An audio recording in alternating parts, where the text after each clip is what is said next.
Morning.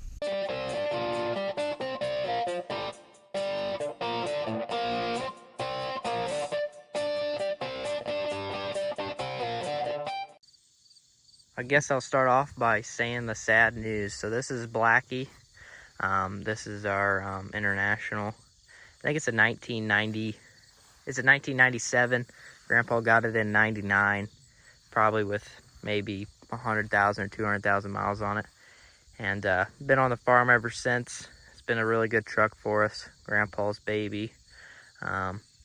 It's got the C12 with the 10-speed manual behind it. The sad part about it is we're going to be getting rid of this truck. The reason we're getting rid of it is it needs a rebuilt motor. And, well, rebuilding the motor is pretty expensive. It costs more than what this truck's worth, to be honest with you. And then it's actually not too far off of getting a brand new truck. So this one's going to be heading to auction, sadly. Been a really good truck for us. I think it's got close to 800,000 miles on it. But we've already kind of knew that this time was coming. We were just hoping we were going to be the ones that got to retire it, not it tell us that it's time for it to be retired. Now, if this had the C15 in it, we would probably rebuild it. But since it's the little C12, it's going to be going down the road. So we've got another Freightliner coming, kind of similar to what Jared has, which is over there in the shed. The one that Jared drives all the time. Which we're getting it from a different place, so we're hoping for better luck. We're getting it from an actual farm that rebuilds trucks and gets them ready to rock and roll for farmers. Well, they do a lot of truck work, and they have a super special package for farmers where they do a lot of special things for farmers. Maybe a little bit of tuning, maybe a little deletion of special fluids. So it's going to be a pretty nice truck, hopefully. It's on its way. It's probably not going to get here by the time we start harvest, but we should be fine since we do already have our trucks over there. As long as none of those trucks have any problems, we should be fine. But yeah, kind of sad to see Blackie go. We weren't expecting to do it this year. We were actually probably going to wait until this summer or later on.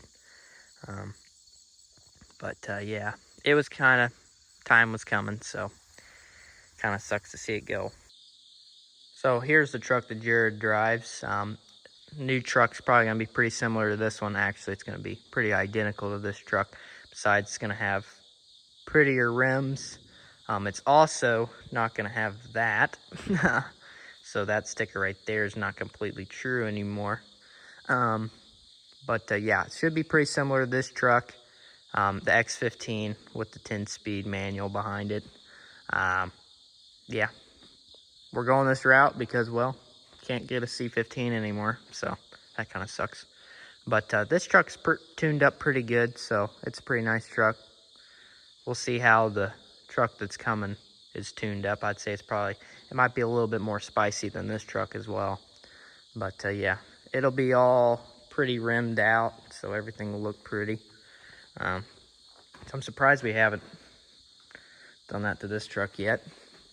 This is probably the next truck on the chopping block, which is the truck I've been taking to the city.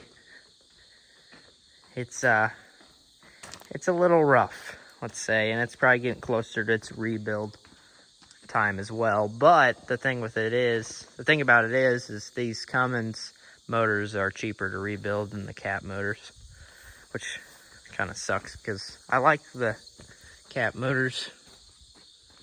I mean, that little C12 over there has more power than this truck has. Something's not quite right with this one, which is mildly concerning.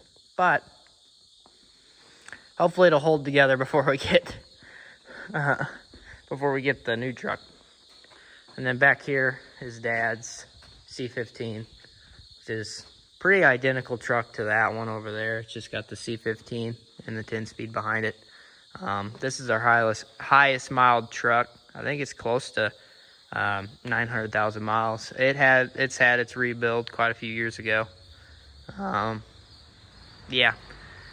Dad normally puts this on his spray trailer, which I want to keep him doing that because I don't like this truck.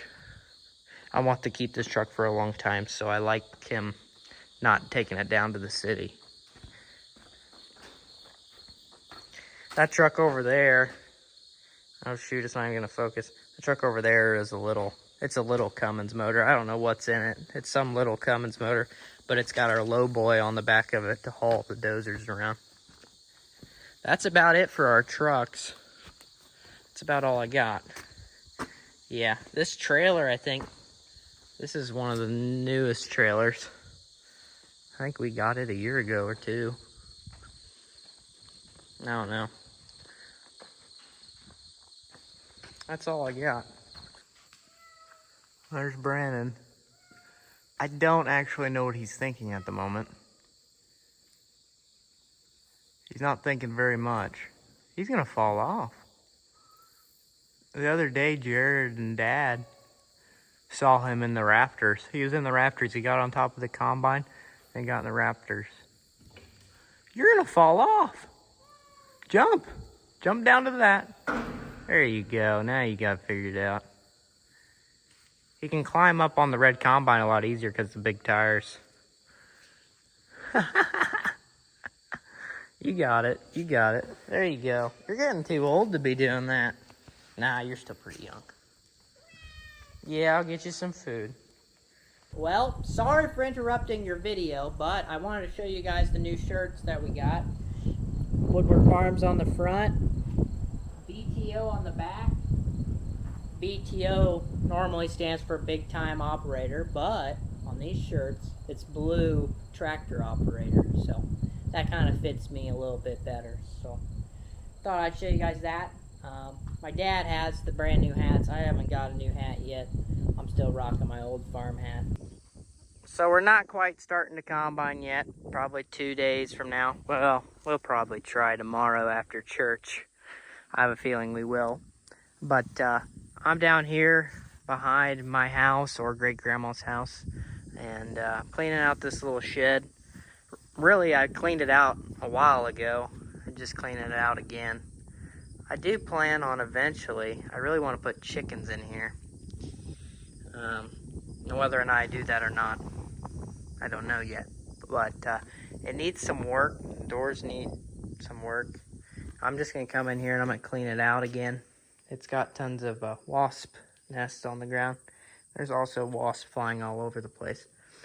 And then this is an old pig feeder, and I have it in here. I think it'd be perfect for chickens. I think it'd be perfect. But yeah, this thing used to have a lot of crap in it, but I cleaned it out maybe a year or two ago. Yeah, concrete floor. This would be awesome for chickens. Awesome. Now I need to add like a vents or something. So there'll be some airflow in there.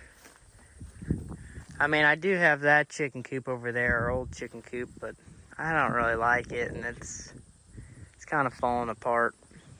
Which this one needs some love too as well, so they're both not in the best of shape.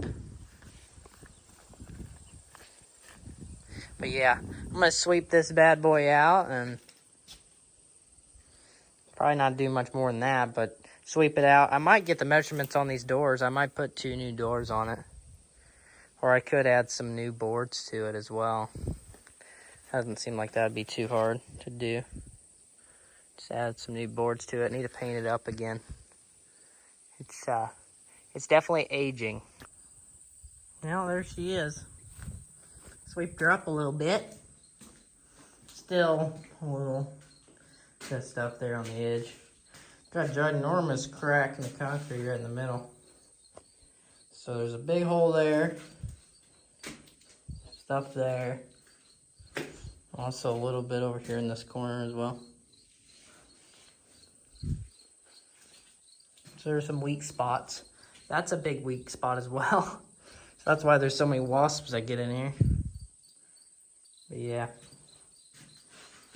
I don't know what I'm gonna do with this. I haven't made up my mind yet, but I always wanted to put chickens in here when I was younger. So that's why that got in there. I probably drug that thing in here when I was 13, 14 probably, I don't know. It's been a little while. But yeah, kind of need to get some like metal pieces and trim right up along the edge, because that's kind of the weakest spot. But really the siding's not doing the best either. I did paint up a little bit of it a while back, but the hole in the door doesn't help. Need to definitely get that figured out.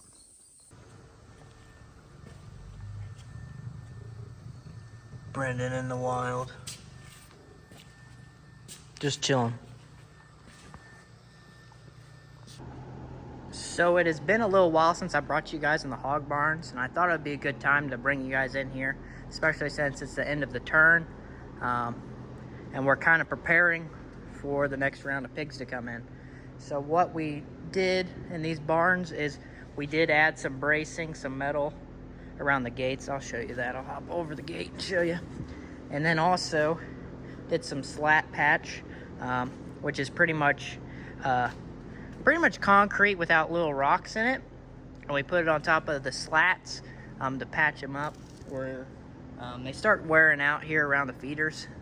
So we come in with slat patch them up a little bit. Eventually we'll have to put all new slats in this barn, or in our barns, but you can get away with doing slat patch for quite some time, and then eventually you'll start seeing some more wear and tear on the rest of the slats, which these are starting to age. These are getting closer to that point, which I've already showed you guys. I think a year ago we did all new slats in barns 1 and 2. This is barns 3 and 4, and we did some slat patching in here, in this room, that room over there, and the other two on the other side. So this whole barn is starting to age a little bit, so we've been doing some maintenance to it. Also added brand new, well, not brand new, we added a brand new piece of metal right here, and welded onto it just to sturdy up the gates as they age. If not, these will break off of here and you'll have to replace all that. Yeah, which these these are all brand new. The actual bottom part of the gate that holds it onto the slat, that's brand new. Well, not brand new, but newer. That's already been replaced in this whole barn. So adding this makes this whole gate a lot more sturdy. You know, as the pigs get bigger, they start breaking stuff, especially as the barns get older. But really wanted to show you guys the slats and the slat patch. We did do a trial farther up here. Kind of some of these up here we used just normal concrete. We'll see how that holds together. And we also bought some concrete without the little rocks in it, just to see how that stuff does, because, well, that stuff's a lot cheaper than buying the slat patch itself. Like, quite a bit cheaper. Like half the price cheaper. So we're gonna see how that goes.